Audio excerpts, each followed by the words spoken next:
नमस्कार किसान भाइयों। आज का ये वीडियो आपके लिए सिर्फ एक जानकारी नहीं, बल्कि आपकी खेती और मुनाफे को बदलने वाला एक मास्टर क्लास होने वाला है। अक्सर हम देखते हैं कि किसान भाई प्याज, लहसुन, आलू या किसी भी कंद वाली फसल में जी तोड़ मेहनत करते हैं। शुरुआत में फसल बहुत हरी भरी और शानदार दिखती है, लेकिन जब खुदाई का समय आता है तो कंद का आकार छोटा रह जाता है। कंद में वो चमक, वो वजन और वो ठोसपन नहीं मिल पाता जो हमें मंडी में सबसे ऊंचा भाव दिला सके। आज के इस वीडियो में हम इसी समस्या की जड़ तक जाएंगे। हम हवाई बातें नहीं करेंगे, बल्कि हम उस विज्ञान और उन बारीक तकनीकों पर बात करेंगे जो बड़े बड़े कृषि विशेषज्ञ और प्रगतिशील किसान अपनाते हैं। अगले कुछ मिनट में हम आपको स्टेप बाय स्टेप समझाएंगे कि फसल की बुआई के 60 दिन बाद से लेकर खुदाई तक आपको क्या डालना है, कब डालना है और क्यों डालना है। अगर आप प्याज, लहसुन, आलू, शकरकंद या अरबी जैसी कोई भी फसल लगाते हैं, तो आज का वीडियो आपकी पैदावार को 1.5 से 2 गुना तक बढ़ाने की ताकत रखता है। सबसे पहले हमें ये समझना होगा कि कंद का आकार बढ़ता कैसे है। इसे हम विज्ञान की भाषा में ट्रांसलोकेशन या भोजन का स्थानांतरण कहते हैं। देखिए, पौधा अपना भोजन अपनी पत्तियों में बनाता है।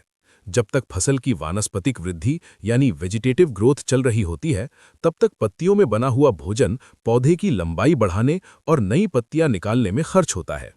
लेकिन एक समय ऐसा आता है जब हमें पौधे को यह संकेत देना पड़ता है कि अब बढ़वार रोक दो और सारा का सारा भोजन, सारी ताकत नीचे कंद को फुलाने में लगा दो। कंद का बड़ा होना बस इसी प्रक्रिया का नाम है। पत्तियों से रस का उतरकर कंद में जमा होना। ज्यादातर किसान गलती ये करते हैं कि वे आखिरी समय तक यूरिया या नाइट्रोजन का प्रयोग करते रहते हैं। किसान भाइयों, कंद वर्गीय फसलों का सबसे बड़ा दुश्मन आखिरी समय में दी गई नाइट्रोजन है। अगर आप कंद बनते समय यूरिया देंगे तो पौधा ऊपर की तरफ बढ़ता रहेगा, पत्तियां हरी और कच्ची बनी रहेंगी और कंद का आकार छोटा रह जाएगा। साथ ही ऐसी फसल भंडारण में यानी स्टोरेज में बहुत जल्दी सड़ जाती है। इसलिए पहला नियम यह है कि फसल की 60 से 70% उम्र पूरी होने के बाद नाइट्रोजन का प्रयोग पूरी तरह बंद कर देना चाहिए। अब सवाल आता है कि अगर नाइट्रोजन नहीं देना है तो देना क्या है। कंद का साइज बढ़ाने के लिए 3 प्रमुख तत्वों की सबसे ज्यादा जरूरत होती है। पहला है पोटाश, दूसरा है सल्फर और तीसरा है बोरॉन। आइए एक एक करके समझते हैं कि ये काम कैसे करते हैं और इनका सही डोज क्या है। सबसे पहले बात करते हैं पोटाश की। पोटाश को आप कंद वाली फसलों का ट्रांसपोर्टर कह सकते हैं। जैसा कि हमने बताया, भोजन पत्तियों में बनता है और उसे कंद तक जाना होता है। ये भोजन कंद तक ले जाने का काम पोटाश करता है। पोटाश पत्तियों में बने हुए शुगर और कार्बोहाइड्रेट को खींचकर कंद में जमा करता है। इससे कंद का वजन बढ़ता है और वो ठोस बनता है। अगर पोटाश की कमी होगी तो कंद अंदर से पोला रह जाएगा और वजन में हल्का होगा। पोटाश कंद की बाहरी परत को भी मजबूत बनाता है, जिससे उसमें चमक आती है। दूसरा तत्व है सल्फर। प्याज और लहसुन जैसी फसलों में सल्फर की भूमिका सबसे महत्वपूर्ण होती है। आपने देखा होगा कि लहसुन और प्याज में एक तीखी गंध होती है, जिसे पंजेंसी कहते हैं। ये गंध सल्फर के कारण ही आती है। सल्फर न केवल कंद के स्वाद और गंध को बढ़ाता है, बल्कि ये कंद को सड़ने से भी बचाता है। सल्फर का प्रयोग करने से फसल की स्टोरेज क्षमता बढ़ जाती है। यानी अगर आप प्याज, लहसुन को रोककर बेचना चाहते हैं तो सल्फर डालना अनिवार्य है। इसके अलावा सल्फर मिट्टी के पीएच मान को भी थोड़ा नियंत्रित करता है, जिससे अन्य पोषक तत्व पौधे को आसानी से मिल पाते हैं। तीसरा सूक्ष्म पोषक तत्व है बोरॉन। बहुत से किसान बोरॉन को नजरअंदाज कर देते हैं क्योंकि इसकी मात्रा बहुत कम लगती है, लेकिन कंद का सही आकार और फिनिशिंग बोरॉन से ही आती है। क्या आपने कभी देखा है कि आपका प्याज या आलू बीच में से फट गया है या उसका आकार टेढ़ा मेढ़ा हो गया है? ये बोरॉन की कमी का लक्षण है। बोरॉन कंद की कोशिकाओं को लचीला बनाता है, जिससे जब कंद फूलता है तो वो फटता नहीं है। साथ ही ये कंद में मिठास और चमक लाने का काम करता है। अब हम बात करेंगे कि इन खादों को देने का सही समय और सही तरीका क्या है। हम इसे 2 चरणों में बांटेंगे। पहला चरण है जब कंद बनना शुरू होता है, यानी फसल लगभग 50 से 60 दिन की होती है। और दूसरा चरण है जब कंद पूरी तरह पकने वाला होता है, यानी 80 से 90 दिन की अवस्था। जब आपकी फसल 55 से 65 दिन की हो, तब कंद बनने की प्रक्रिया यानी बल्ब इनिशिएशन शुरू होता है। इस समय पौधे को फास्फोरस और पोटाश दोनों की जरूरत होती है।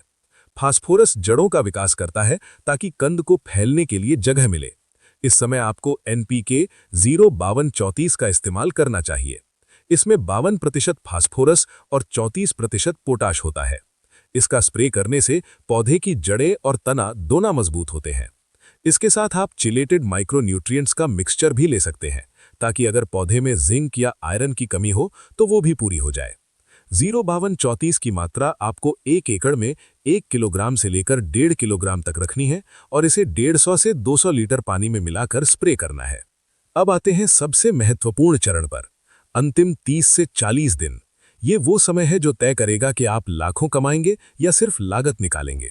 जब प्याज, लहसुन या आलू की फसल 80 से 90 दिन की हो जाती है, तब हमें पौधे की ग्रोथ को पूरी तरह रोककर सारी ताकत कंद में भेजनी होती है। यहाँ पर हम एक खास कॉम्बिनेशन का इस्तेमाल करेंगे, जिसे हम कंद का पावर बूस्टर कह सकते हैं। इस पावर बूस्टर डोज में आपको 3 चीजें मिलानी है। पहली चीज है NPK 0050। इसे सल्फेट ऑफ पोटाश भी कहते हैं। इसमें 50% पोटाश होता है और 17.5% सल्फर होता है। जैसा कि हमने पहले समझाया, पोटाश साइज बढ़ाएगा और सल्फर चमक और क्वालिटी बढ़ाएगा। इसकी मात्रा आपको 1 एकड़ के लिए 1 किलोग्राम से 1.5 किलोग्राम रखनी है। दूसरी चीज जो इसमें मिलानी है वो है बोरॉन 20% वाला। इसकी मात्रा 100 से 150 ग्राम प्रति एकड़ रखनी है। ध्यान रहे, बोरॉन की मात्रा इससे ज्यादा न बढ़ाएं, क्योंकि ये एक माइक्रोन्यूट्रिएंट है और इसकी अधिकता से पत्तियां जल सकती हैं। तीसरी और सबसे महत्वपूर्ण चीज है PGR यानी प्लांट ग्रोथ रेगुलेटर। किसान भाइयों, अगर आपकी फसल की हाइट बहुत ज्यादा हो रही है और तना बहुत मोटा हो गया है, लेकिन नीचे कंद छोटा है, तो PGR का इस्तेमाल करना बहुत जरूरी है। PGR पौधे के ऊपर बहने वाले रस को रोक देता है और उसे रिवर्स गियर में डालकर नीचे कंद की तरफ भेज देता है। बाजार में कई तरह के PGR उपलब्ध हैं, लेकिन कंद वर्गीय फसलों के लिए पैक्लोब्यूट्राजोल सबसे असरदार माना जाता है।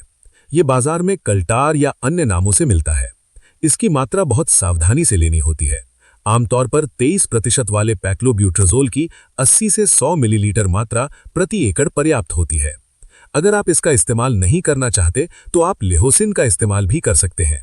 तो हमारा फाइनल फॉर्मूला बनता है 1 किलो 0050 प्लस 150 ग्राम बोरॉन प्लस 80 मिलीलीटर पैक्लोब्यूट्राजोल। इन तीनों को 150 लीटर पानी में मिलाकर 1 एकड़ में अच्छी तरह स्प्रे कर दें। ये स्प्रे शाम के समय करें जब धूप कम हो। इस स्प्रे के 10 से 15 दिनों के अंदर आप देखेंगे कि पौधे की पत्तियां ऊपर से हल्की पीली पड़ने लगेंगी और नीचे कंद का साइज अचानक से बहुत तेजी से बढ़ने लगेगा। ये पीलापन बीमारी नहीं है, बल्कि ये संकेत है कि पत्तियों का सारा रस अब कंद में जा रहा है। खाद और स्प्रे के अलावा एक और कारक है जो कंद के साइज को 30 से 40% तक प्रभावित करता है, और वो है सिंचाई प्रबंधन यानी पानी देना। बहुत से किसान सोचते हैं कि कंद को बड़ा करने के लिए ज्यादा पानी देना चाहिए। ये धारणा बिल्कुल गलत है। जब कंद पकने की अवस्था में हो तो मिट्टी में बहुत ज्यादा नमी नहीं होनी चाहिए। अगर मिट्टी हर समय गीली रहेगी तो कंद को सांस लेने की जगह नहीं मिलेगी और वो सड़ने लगेगा। ज्यादा पानी से कंद में पानी की मात्रा बढ़ जाती है, जिससे सुखाने पर वो पिचक जाता है। सही तरीका यह है कि जब फसल 90 दिन की हो जाए तो पानी का अंतराल बढ़ा दें। अगर आप पहले 10 दिन में पानी दे रहे थे तो अब 15 दिन में दें, और खुदाई से 15 से 20 दिन पहले सिंचाई पूरी तरह बंद कर दें। जब मिट्टी सूखी होती है तो कंद के ऊपर के छिलके मजबूत होते हैं और एक सुंदर लाल या पुनापी रंग यानी प्याज के मामले में, और सफेद चमकदार रंग यानी लहसुन के मामले में आता है। खुदाई से पहले पानी बंद करने से कंद क्यूरिंग के लिए तैयार हो जाता है। एक समस्या और आती है जो कंद का साइज छोटा कर देती है, वो है फंगस या रोग। थ्रिप्स और झुलसा रोग पत्तियों को खराब कर देते हैं। याद रखिए, पत्तियां ही पौधे की रसोई हैं। अगर पत्तियां खराब होंगी तो खाना नहीं बनेगा और कंद छोटा रह जाएगा। इसलिए 60 से 90 दिन के बीच में अगर आपको पत्तियों पर जले हुए धब्बे या पीले धब्बे दिखें तो तुरंत एक अच्छे फफूंदनाशक यानी फंगीसाइड और कीटनाशक का स्प्रे करें। इसके लिए आप टेबुकोनाजोल, एजॉक्सीस्ट्रोबिन या फिर मेटालेक्सिल और मैंकोजेब के कॉम्बिनेशन का उपयोग कर सकते हैं। स्वस्थ पत्तियां मतलब बड़ा कंद। अब हम बात करेंगे कुछ देसी और जैविक तरीकों की जो आपकी लागत कम कर सकते हैं और रिजल्ट बढ़ा सकते हैं। अगर आप रासायनिक PGR का इस्तेमाल नहीं करना चाहते तो आप लकड़ी की राख का इस्तेमाल कर सकते हैं। लकड़ी की राख पोटाश का एक बहुत अच्छा स्रोत है। जब कंद बन रहा हो तब आप सिंचाई से पहले खेत में राख का भुरकाव कर सकते हैं।